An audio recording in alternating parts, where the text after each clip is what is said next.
До крајот на неделава се очекува сите македонски граѓани кои се наоѓаат во земјите на Блискиот Исток да бидат евакуирани. За владата и МНР нивната безбедност останува да биде апсолутен приоритет. Во наредните денови се очекува да пристигнат уште 2 авиона со македонски државјани од Дубај, а министерот Муцунски појасни дека први на листа се мајки со деца, туристи и странски државјани во специфични околности.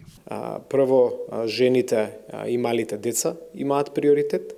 Приоритет имаат тие кои што од причини за туризам биле заминати таму, значи немаат постојан престој, а од неколку држави имавме замолница билатерално да излеземе во пресред заради одредени специфичности поврзани со тие граѓани што се наоѓале во такви специфични категории.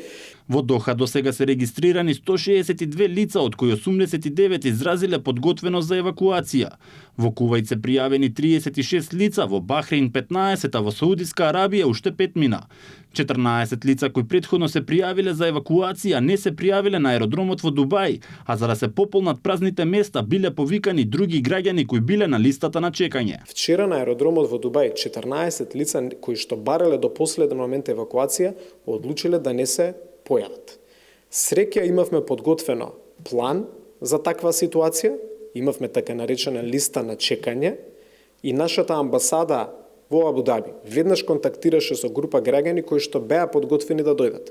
Досега од Израел се евакуирани 6 мина со владиниот авион и уште толку со комерцијални летови. Целиот транспорт е бесплатен, односно го покрива државата. Муцунски изрази жалење што во целата операција дел од медиумите пласирале непроверени информации и дезинформации во чувствителен момент за граѓаните.